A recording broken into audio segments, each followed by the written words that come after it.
Hello. देखिए, ये banking level का पेपर है और इसमें टोटल 35 क्वेश्चन हैं और 35 क्वेश्चन में मैक्सिमम आपको पजल देखने को मिलेंगे और ये टोटली इंग्लिश लैंग्वेज में है। इसका पीडीएफ हमने अपने टेलीग्राम चैनल पे शेयर कर दिया है, तो वहाँ से आप लोग इसको डाउनलोड करके और आप लोग सॉल्व कर सकते हैं। देखिए, हमने इंग्लिश में इसलिए सॉल्व करवाना स्टार्ट किया है ताकि आप लोग देख रहे हैं कि जो वीडियो का हमने पेपर डाला था सॉल्व करके, उसमें इंग्लिश हिंदी में कितना मिसप्रिंट था और इंग्लिश में ज़्यादा सही था।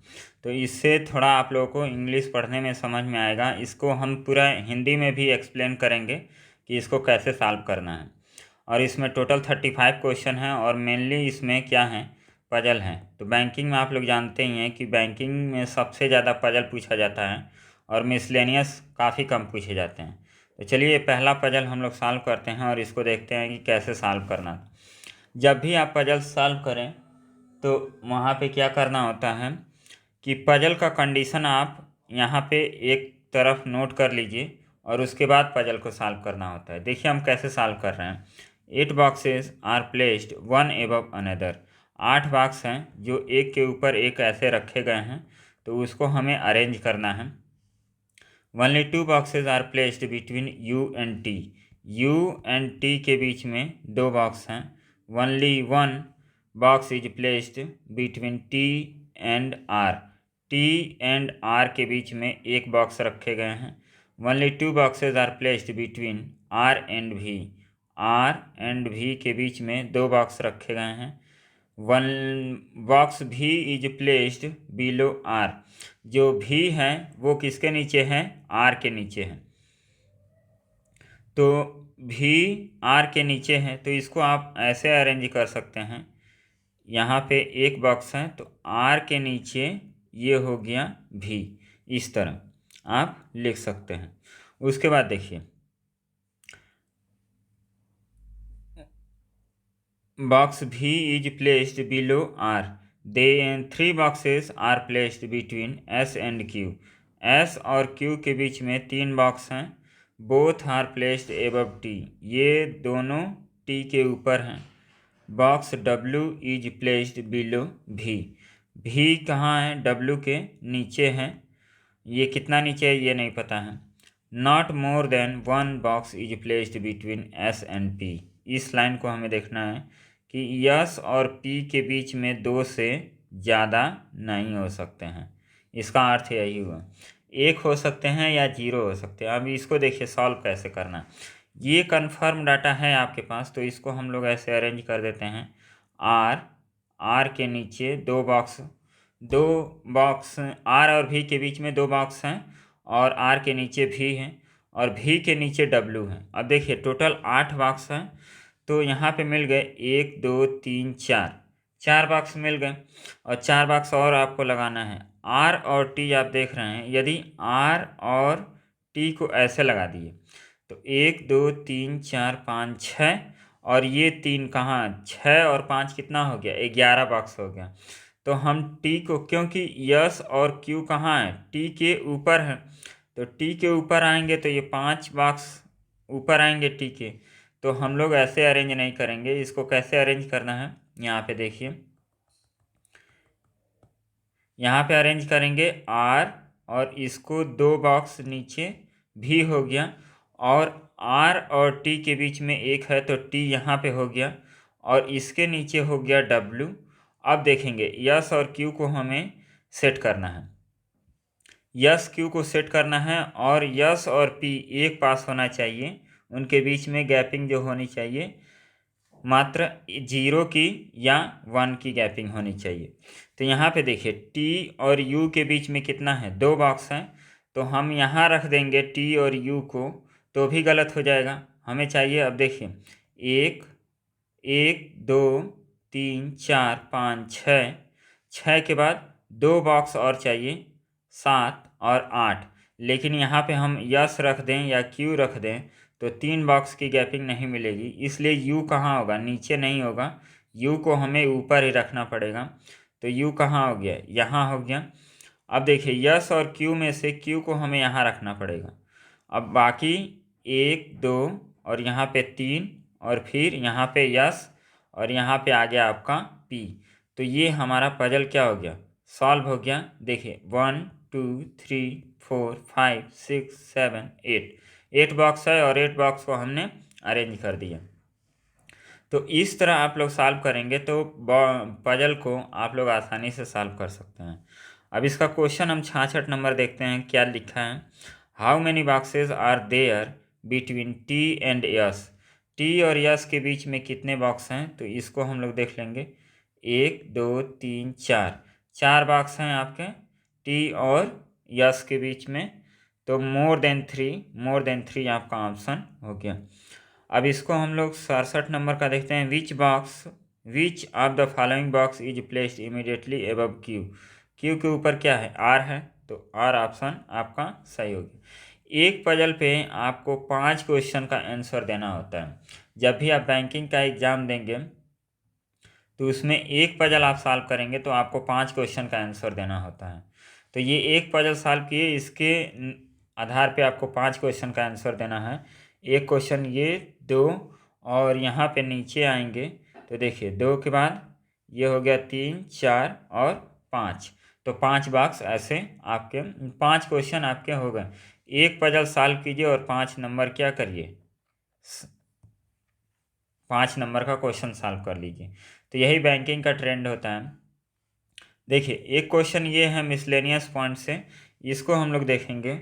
बैकग्राउंड यहाँ पे दिया है और इसको दिया है कि all consonant are written as their preceding का मतलब होता है पहले। तो ये कॉन्सोनेंट है, कॉन्सोनेंट को पहले लिखना है। And all vowel are written as their following letter, vowel को हमें नेक्स्ट लेटर के रूप में लिखना है। Then how many letter repeated in the new arrangement. अब हमें देखिए बी है, बी कॉन्सोनेंट है तो बी के पहले क्या होता है, ए वॉवेल है तो ए के बाद बी, सी के बाद सी के पहले बी, फिर के पहले जे, फिर जी के पहले एफ, आर के पहले क्यू, ओ के बाद क्योंकि वॉवेल के बाद हमें लेना है तो ओ के बाद पी, फिर यू के बाद भी, एन के पहले एम और डी के पहले सी। तो इसमें देखिए कौन कौन रिपीट हो रहा है, एक रिपीट हो रहा है, उसके बाद ए कहीं नहीं है, जे नहीं है, एफ नहीं है, क्यू पी एम, तो केवल 1 लेटर रिपीट हो रहा है, तो इसका आंसर ए हो जाएगा। अब नेक्स्ट हम लोग फिर से पजल करते हैं और पजल को हम लोग सॉल्व करेंगे। तो इसको देखिए कैसे सॉल्व करेंगे। यहाँ पे 6 person are arrange according to their weight. अब वेट के अकॉर्डिंग 6 लोगों को हमें अरेंज करना है। तो देखिए कैसे अरेंज करना है। डिसेंडिंग ऑर्डर, डिसेंडिंग का मतलब कि यहाँ पे सबसे बड़ा है और ऐसे हमें अरेंज करना है। सबसे बड़ा पहले, उससे छोटा ऐसे करके हमें अरेंज करना होता है। असेंडिंग का मतलब होता है कि छोटे से बड़े क्रम में लिखना। फिर देखिए descending order from left to right. Left to right मतलब 1 2 3 4 5 6 लोग हैं और सबसे हैवी वेट वाला कहाँ होगा, यहाँ होगा, और सबसे लोअर वेट वाला यहाँ होगा। इस तरह हमें देखना है। E is not the heaviest among all, E कहाँ होगा, यहाँ पे नहीं होगा। A is heavier than F and C, A क्या है, हैवियर है एफ और सी से। F is heavier than B and D, F heavier है बी और डी से। हमने बताया है कि जब भी आप पजल सॉल्व कीजिए तो कंडीशन आप नोट कर लीजिए। कंडीशन नोट कर लेंगे तो पजल सॉल्व करना काफ़ी आसान हो जाता है। But not heavier than E, F क्या है, बी और डी से तो हैवियर है लेकिन ई से क्या है, हैवियर नहीं है, तो ये ई से हैवियर नहीं है, इसको अलग कर लेते हैं। फिर B and C are not the lightest, मतलब यहाँ पे इस वाले कंडीशन पे बी और सी नहीं आ सकते। फिर A is not just heavier than F, F के तुरंत, यफ से तुरंत हैवी कौन नहीं है, ए, तो ये तुरंत नहीं है, इसको हम लोग कट कर देंगे। फिर ई इज हैवियर देन सी, ई क्या है, सी से हैवियर है। Who is not the third heaviest among all. Who is not third heaviest, third heaviest मतलब सी यहाँ पे नहीं होगा। फिर अब देखिए इसको हम लोग सेट करने की कोशिश करते हैं। अब यहाँ पे कंडीशन आपको दिया है और एफ से ए बड़ा है लेकिन तुरंत पहले नहीं बड़ा है और ई यहाँ पे नहीं है और एफ से ई भी बड़ा है। तो जब एफ से ई बड़ा है और ई एफ से बी और डी क्या है, छोटे हैं, और ए से भी सी छोटा है, तो ए का कंडीशन यहाँ हो जाएगा, ए के बाद ई यहाँ होगा और ई के बाद एफ यहाँ होगा, हो गया। और बी और सी यहाँ पे नहीं होगा तो डी यहाँ पे हो गया और यहाँ पे या तो आएगा बी या तो आएगा सी। तो उसको भी हम लोग क्लियर कर लेते हैं, आगे पढ़ेंगे तो यहाँ पे क्लियर हो जाएगा। ई इज हैवियर देन सी, ई से सी बड़ा ही है। हु इज नॉट, फिर weight of second lightest person is 17, यहाँ पे जो है उसका वेट कितना है 17। Total weight of B and C is 44। अब देखिए बी और सी का प्लेस यही होगा, अब सी यहाँ आए या बी यहाँ आए इस तरह होगा। और दोनों का वेट कितना है 44 है। एक का वेट आपको निकल गया 17, तो 44 है तो ये कितना हो जाएगा 27, या तो बी का या तो सी का। आगे पढ़ेंगे तो बी और सी का भी प्लेस क्लियर हो जाएगा। Second heaviest person is twice to the one second lightest, मतलब ये 17 वाले से क्या है 2 गुना है कौन, ये, तो ये हो गया आपका 34। C is just lighter than F, अब यहाँ पे देखिए यफ से तुरंत छोटा है सी, तो ये बी नहीं होगा और ये सी नहीं होगा, यहाँ पे सी हो जाएगा और यहाँ पे कौन होगा बी हो गया। फिर total weight of all the person are 150, 150। अब सबको यहाँ से जोड़ेंगे तो इन सब का वेट कितना आ गया 150 आ जाएगा। तो इस तरह हम लोग का पजल भी सॉल्व हो गया। सबसे बड़ा कौन ए, उसके बाद ई, उसके बाद एफ, एफ के बाद सी, सी के बाद बी, बी के बाद डी। और यहाँ पे बी का वेट है 17, सी का वेट है 27 और ई का वेट है कितना 34। तो इस तरह हम लोग इसको सॉल्व करेंगे तो हम लोग को रिजल्ट मिल जाएगा। तो अब यहाँ पे देखिए क्वेश्चन, अब इससे भी हम लोग को 5 क्वेश्चन का आंसर देना है। तो 5 क्वेश्चन का आंसर हम लोग कैसे दे सकते हैं इसको देखिए। पहला क्वेश्चन का आंसर क्या होगा, पहला what may be the possible weight of F, F का वेट क्या होगा, यहाँ पे यफ का वेट निकालना है। तो यफ का वेट क्या हो सकता है, अब यहाँ पे देखिए 34 है, यहाँ पे यहाँ पर 34 क्या हो गया,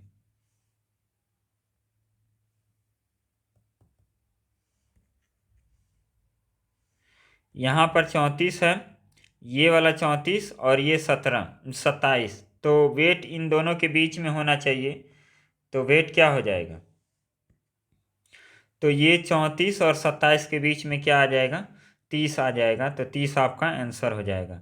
फिर ये पूछा है number of person heavier than F is same as the number of person lighter than. अब देखिए यफ से कितने लोग बड़े हैं, 2 लोग बड़े हैं, तो यहाँ पे सी है और यहाँ पे बी है, तो सी से भी लाइटर कितने लोग हैं सी 2 लोग हैं, तो इसका आंसर हो जाएगा सी।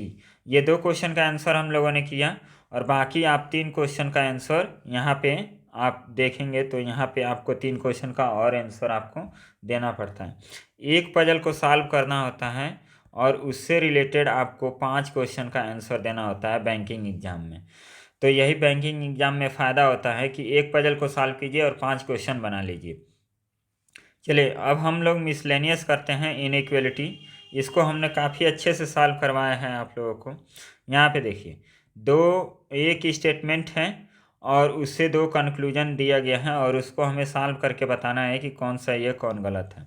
अब हमने ये बताया है कि ये जब इधर हम लोग एंट्री मिल सकती है और इधर हम लोग एंट्री नहीं मिलेगी, इसको हम लोग क्लोज गेट बोलते हैं और इसको हम लोग ओपन गेट बोलते हैं। ओपन गेट में क्या होता है एंट्री मिलती है और क्लोज गेट में नहीं मिलती है। सेम वैसे ही हमें कॉन्सेप्ट पे चलना है। अब देखिए यफ से जाना है ई की तरफ, यफ कहाँ है, यफ यहाँ है और ई यहाँ है। यफ से आर गए, आर से टी, टी से ई, मतलब चले गए। तो ये पहला वाला स्टेटमेंट क्या हो जाएगा, सही हो जाएगा। फिर क्यू से टी जाना है और इक्वल टू साथ में होना चाहिए। अब देखिए क्यू से डब्ल्यू, अब डब्ल्यू से आगे हम नहीं बढ़ पाएंगे, क्यों, क्योंकि यहाँ पे क्लोज गेट हो गया, तो ये ऑप्शन आपका गलत हो गया। तो इसमें केवल ये सही हो जाएगा, ए ऑप्शन। तो इस तरह के 5 ऑप्शन आपके देंगे, only one is true, only second is true, either first or second true, neither first or second true, both conclusion true. इस तरह के आपके 5 आंसर देंगे, उसमें से आपको टिक करना है कौन सा सही होगा। इसमें पहला सही हुआ, दूसरा गलत हुआ, तो इसका आंसर हो जाएगा ए, इसमें ओनली वन कंक्लूजन ट्रू। अब इसको हम लोग देखते हैं, जी से जाना है टी की तरफ, तो जी कहाँ है, जी यहाँ है और टी यहाँ है। अब देखिए जी से हम टी की तरफ तो चले गए, लेकिन यहाँ पे देखिए, यहाँ पे इक्वल टू नहीं है, लेकिन इन दोनों प्लेस पे इक्वल टू आ रहा है, इसलिए क्या करेंगे, हम इस प्लेस को नहीं लेंगे।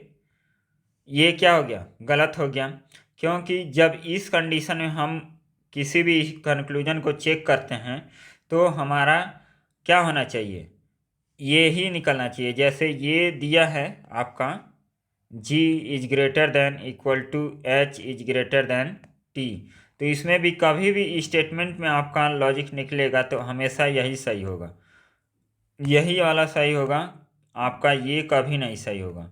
आया समझ में। इसके लिए एक जगह ऐसा होना चाहिए कि ये इक्वल टू ना हो, जैसे यहाँ पे हम इसको ना रखें, तब क्या होता, तब ये सही हो जाता, तब ये सही हो जाता आपका। लेकिन यहाँ पे इक्वल टू दोनों जगह हैं, इसलिए ये सही नहीं होगा।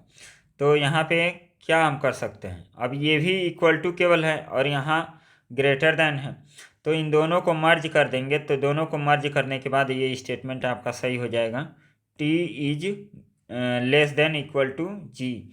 और देखिए जी से हम यहाँ टी पर चले गए और लेस देन इक्वल टू क्या है, टी है। तो इसमें ये भी ये हो सकता है और ये भी हो सकता है, तो इसके लिए कौन सा कंक्लूजन होगा, option number C, either conclusion 1 और 2 इज राइट। तो ये सी ऑप्शन आपका राइट हो जाएगा। तो इस तरह हम क्वेश्चन को करेंगे। नेक्स्ट क्वेश्चन कीजिए, टी से के से जाना है टी की तरफ। अब देखिए के यहाँ है और टी यहाँ है, के से आई, आई से जी, जी से एफ। अब देखिए एफ से आगे हम नहीं बढ़ पाएंगे, क्यों, क्योंकि यहाँ पे क्लोज गेट आ गया, तो एफ से आगे नहीं बढ़ पाएंगे, तो ये स्टेटमेंट क्या हो गया, कंक्लूजन गलत हो गया।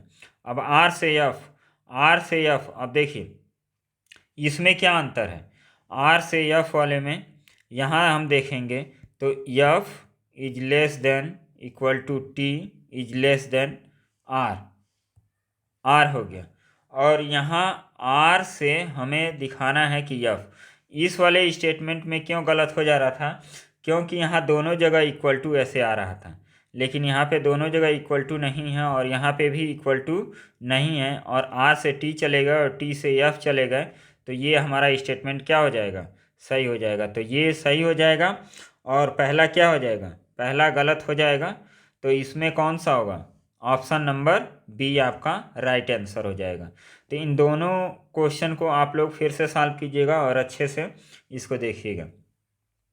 चलिए इसको हम फिर सॉल्व करते हैं। ये 80 नंबर इसमें दिया है।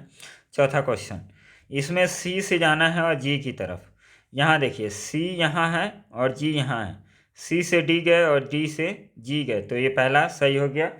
फिर डी से के, डी से के, अब यहाँ पे हम देखेंगे डी से के, ये सही हो गया है, तो डी से के, डी से जी गए और जी से के चले गए, तो ये भी ऑप्शन सही हो गया। तो इसमें क्या आपका सही होगा, ई आपका राइट आंसर हो गया। तो इस तरह हम इनइक्वलिटी को क्वेश्चन को करते हैं काफ़ी आसानी तरीके से। बस आपको ये याद रखना है कि ये ओपन गेट है, यहाँ से एंट्री मिल जाएगी, और ये क्लोज गेट है। और जब भी इक्वल टू की बात हो ऐसे, तो ये यदि किसी कंक्लूजन में दिया है तो ये हर जगह होना चाहिए। यदि ये किसी कंक्लूजन में नहीं दिया है, केवल ये दिया है, तो एक प्लेस ऐसा होना चाहिए जहाँ पे ये क्या हो, ना दिया हो, इक्वल टू नहीं दिया हो। चलिए नेक्स्ट क्वेश्चन हम लोग करते हैं। नेक्स्ट क्वेश्चन देखिए, इन द गिवन नंबर इतना दिया, how many such numerasa will remain the same position when arranged in ascending order from left to right। अब देखिए इसको हमें left to right ascending order में अरेंज करना है। असेंडिंग ऑर्डर का मतलब क्या है, सबसे छोटा पहले होना चाहिए। तो इसमें सबसे छोटा क्या है, 2 है, 2 के बाद 3 है, 3 के बाद 4 है, 4 के बाद 5 है। अब देखिए 5 एक जगह और 5 एक जगह, तो 5 हो गया। 5 के बाद 6, 6 के बाद 7 और 7 के बाद 8, 8 के बाद 9। अब बोला क्या है, remain same position, same position पे होना चाहिए। अब देखिए यहाँ पे सेम पोजीशन पे हम लोग इसको देखते हैं कि सेम पोजीशन पे कौन नंबर है कौन नहीं है। तो इसको हम लोग कैसे करेंगे,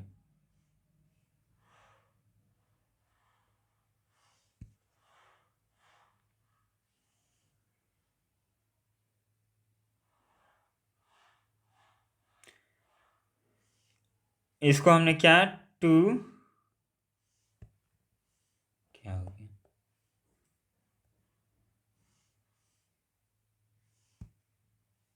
यहाँ देखिए 2 3 4 5 5 6 7 8 9, तो 9 यहाँ पे लास्ट में है, यहाँ भी 9 लास्ट में हो गया।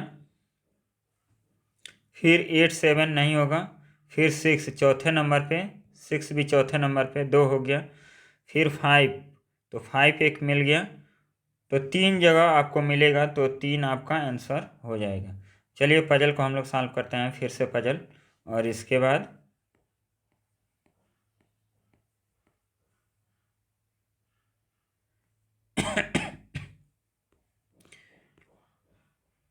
इसके बाद देखिए कितना क्वेश्चन है।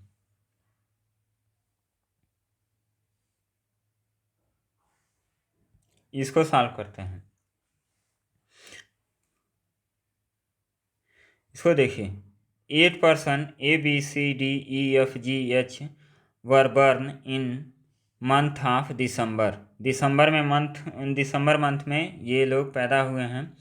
56 57 58 59, और 2 डेट पे, एक 14 और एक 23। तो इसको हम लोग कैसे बनाते हैं, इस तरह देखिए, यहाँ पे 14, फिर 23, 14 23 14 23 14 और 23, इसको हम लोग बनाएंगे तो ये कितना हो जाएगा।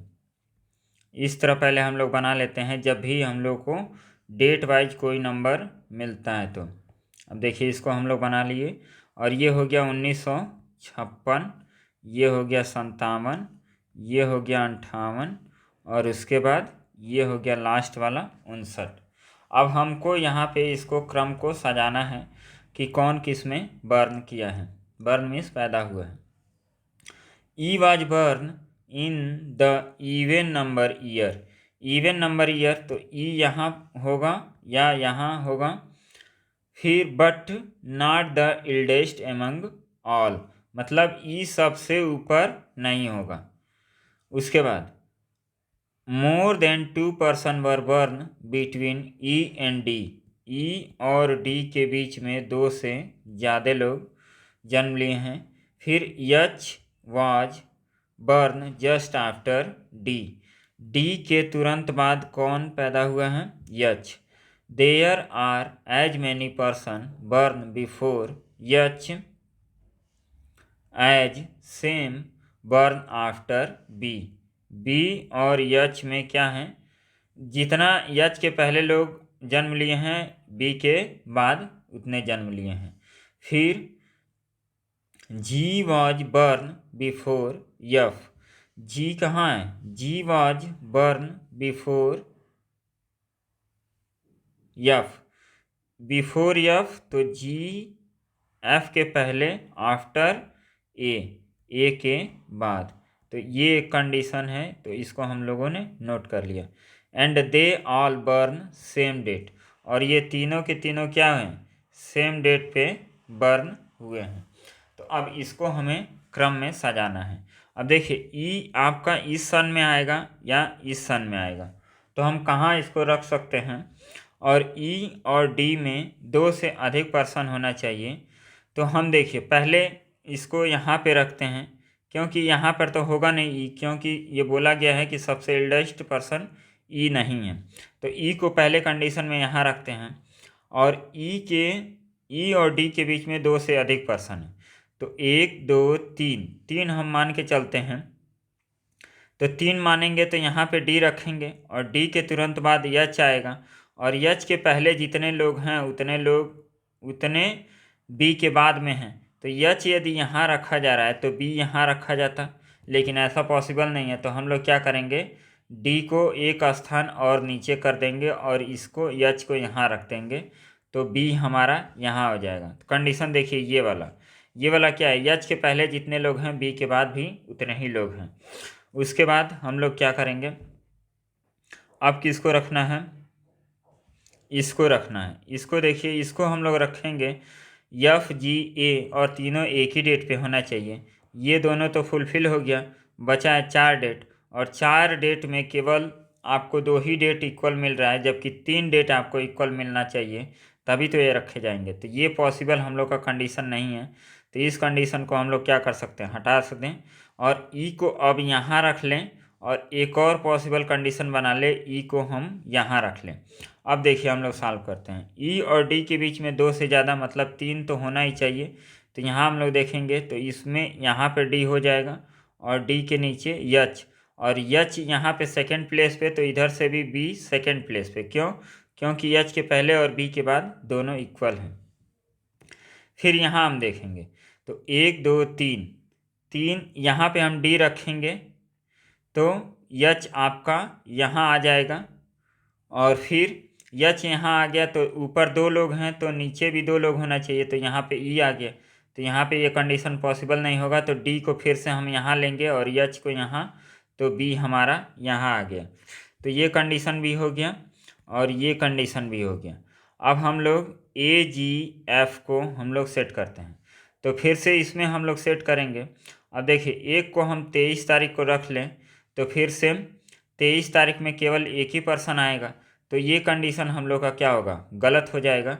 इस कंडीशन को हम लेके चलते हैं, एफ 23 तारीख, जी 23 तारीख, और ए 23 तारीख। तो देखिए यहाँ तीनों एक ही डेट में हैं, और तीनों का क्रम भी एक डेट में हम लोग लगा दिए। तो ए बी और सी बचा है, तो सी को आप यहाँ रख दीजिए, और ये आप पजल क्या हो गया, आपका सॉल्व हो गया। और इससे जो 5 क्वेश्चन आपके पूछे गए हैं वो क्वेश्चन भी आप लगा देंगे आसानी से। तो अब यहाँ पे देखिए इसको कैसे हमें लगाना है। यहाँ पे जो आपसे क्वेश्चन पूछा गया है उसको देख लीजिए। यहाँ देखिए 82 नंबर का क्वेश्चन हम लोग देखेंगे। तो यहाँ पे क्या है, how many person born before C, C के पहले कितने लोग बर्न किए हैं, तो 1 और 2, तो यहाँ पे 2 आंसर आ जाएगा। और उसी तरह आप 4 और क्वेश्चन का आंसर आप दे सकते हैं। तो इसका पीडीएफ आप लोग टेलीग्राम चैनल से ले लीजिएगा, वहाँ से आप लोग डाउनलोड करके देख लेंगे कि कैसे क्वेश्चन हैं और कैसे लगाने हैं। तो ये पूरा कॉन्सेप्ट है पजल का, इसमें पूरा पेपर नहीं सॉल्व करा रहे हैं टाइम। चलिए अभी सॉल्व कराते हैं आगे भी। आगे देखिए ये सिलॉक्स का क्वेश्चन है, इसको हम लोग काफ़ी अच्छे से सॉल्व किए हैं। इसको देखिए, only a few photo are video. Only a few का मतलब होता है कि ए का, जैसे मान लीजिए कि only A are B, only few A are B, तो इसका मतलब होता है कि ए का कुछ पोर्शन बी में है और ए का कुछ पोर्शन बी में नहीं है। इसका कॉन्सेप्ट ये होता है, वनली अ फ्यू का मतलब कुछ है और कुछ नहीं है, इस तरह का कॉन्सेप्ट होता है। तो only few photo are video, only few photo are video, तो ये हो गया फोटो, ये हो गया फोटो आर वीडियो, तो ये हो गया वीडियो। और इसमें थोड़ा सा नहीं भी है, यहाँ पे हम लोग क्या होता है, सम आर और सम आर नॉट, इस तरह का कॉन्सेप्ट होता है वनली अ फ्यू में। Only a few frame are video, अब only a few frame are video, तो इसमें फ्रेम में से कुछ हिस्सा वीडियो का नहीं है और कुछ है। All frame are camera, all frame are camera, इस तरह का हम लोग फिगर बन गया। All photo being frame is a possibility. All photo, अब यहाँ पे कलर को हम लोग चेंज कर लेते हैं। यहाँ पे देखिए, ये फोटो का कुल हिस्सा क्या ये फ्रेम हो सकता है? तो ये बिल्कुल हो सकता है। फ्रेम का ये हिस्सा है तो ये इसमें जा सकता है, इसमें कोई रोक टोक नहीं है। तो ये पहला ऑप्शन क्या होगा? पहला कंडीशन जो कंक्लूजन दिया है ये सही हो जाएगा। Some photo are not camera, some photo are not camera. अब देखिए यहाँ पे फोटो है और यहाँ पे कैमरा है, तो इसमें कोई संबंध ही नहीं है, तो हम कैसे बता सकते हैं कि है कि नहीं है? लेकिन पॉसिबिलिटी कंडीशन में पहला वाला सही हो गया, बट दूसरा वाला नहीं सही होगा, क्योंकि इसमें कोई रिलेशन ही नहीं है इन दोनों में, फ़ोटो और कैमरा में, तो हम नहीं बता सकते हैं। तो इसमें कौन सा ऑप्शन होगा? ऑप्शन नंबर सी आपका राइट हो जाएगा। चलिए इसको हम लोग सॉल्व करते हैं। Only a few city are town, city का कुछ हिस्सा टाउन है और कुछ नहीं है। तो ये हो गया टाउन, ये हो गया सिटी, और सिटी का कुछ हिस्सा टाउन नहीं है। No town is village, village और टाउन में क्या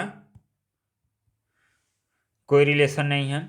all village are black, all village are black, इस तरह बना दिए। All city can be village, all city can be village, ये पॉसिबल है? कभी नहीं है। यहाँ पे देखिए इसको, यहाँ पे देखिए ये जो पोर्शन है सिटी का, ये टी के साथ संबंध में है, और टी का भी के साथ क्या है? विलेज के साथ कोई संबंध नहीं है। तो ये सिटी का पूरा हिस्सा तो इसमें नहीं आ सकता है, कुछ हिस्सा के बारे में बात करता तो आ जाता। लेकिन यहाँ पे क्या कह रहा है? All city can be village, तो ये स्टेटमेंट हमारा क्या होगा? गलत हो जाएगा, क्योंकि जो टी का हिस्सा है, टी में जो हिस्सा बन गया है वो भी का हिस्सा नहीं बनेगा, क्योंकि टी और भी का क्या है? क्रॉस रिलेशन है, इसमें कोई संबंध नहीं है। Some black are not town, some black are not town, इसको देखिए, इसमें हमें क्या करना है? अब ये ब्लैक का हिस्सा है, ब्लैक के अंदर क्या है? विलेज है, तो ये विलेज वाला जो पोर्शन है जो ब्लैक हो गया है, क्या ये टाउन होगा? नहीं होगा। तो some black are not town, ये क्या है? 100% सही है, तो इसका ई ऑप्शन सही हो जाएगा। फिर नेक्स्ट क्वेश्चन कीजिए। नेक्स्ट क्वेश्चन क्या है? Some word are not eagle, some word are not eagle, तो यहाँ पे हम लोग बना लेते हैं कि some word are not eagle. Figure आप ऐसे भी बना सकते हैं कि some word are not eagle, तो कुछ हैं और कुछ नहीं है। लेकिन ये फिगर आपका 100% सही नहीं होगा, हमें 100% सही फिगर बनाना होता है। सम के बारे में बोला है कि सम नहीं है, तो बाकी हैं कि नहीं है इसके बारे में हमें कोई जानकारी नहीं है। Some eagle are parrot, some eagle are parrot. फिर कंक्लूजन देखिए, some parrot are bird, some parrot are bird कह सकते हैं? नहीं कह सकते हैं। No parrot are bird, no parrot are bird, ये भी हम नहीं कह सकते हैं। तो हमने आपको बताया है कि जब भी एक ही स्टेटमेंट को एक पॉजिटिव में लिखा जाए, एक नेगेटिव में लिखा जाए, और दोनों गलत हो जाए, तो क्या होता है? उसमें आइदर आर का कॉन्सेप्ट लगता है, आइदर आर का कॉन्सेप्ट, या तो पहला या तो दूसरा। तो इसमें कौन सा कंक्लूजन सही हो जाएगा? Option number B, either conclusion 1 or 2 is follow. चलिए नेक्स्ट क्वेश्चन, इसको हम बनाते हैं। यहाँ पे देखिए क्या दिया है, only banana are apple. Only का कॉन्सेप्ट ये होता है कि जो बाद वाला होता है वो पूरी तरह से बनाना के अंदर होता है। ये क्या हो गया? बनाना के अंदर होता है, और एप्पल ही केवल बनाना ही केवल एप्पल होगा, उसके सिवा और कोई फल नहीं हो सकता। इसका कॉन्सेप्ट ये होता है। तो इसको हम लोग कैसे सॉल्व करेंगे? वनली बनाना आर एप्पल, तो एप्पल का ये पूरा हिस्सा किस में आएगा? बनाना में। Some banana are papaya, some banana are papaya. अब देखिए, some apple being papaya is a possibility. अब some apple being papaya is a possibility, ये कभी नहीं होता है। जब भी वनली का कॉन्सेप्ट लग जाता है तो वनली में केवल और केवल बी ही ए होगा, ए और किसी के साथ अटैच नहीं होगा। तो ये क्या होगा? ये पॉसिबिलिटी में भी नहीं सही होगा। All banana can be apple, all banana can be apple, ये भी नहीं सही होगा, क्यों? सही होगा, क्योंकि पपाया के साथ इसका बनाना का कुछ रिलेशन बन गया है ना। तो जब आल बनाना एप्पल हो जाएगा तो पपाया का ये वाला हिस्सा कहाँ चला जाएगा? तो ये भी ऑप्शन आपका गलत हो गया। तो इसमें कौन सा हो जाएगा? नाइदर वन और नाइदर सेकंड फॉलोज। तो इस तरह हम लोग इस क्वेश्चन को करेंगे। नेक्स्ट क्वेश्चन देखिए। नेक्स्ट फिर से पजल है, पजल को हम लोग सॉल्व करते हैं।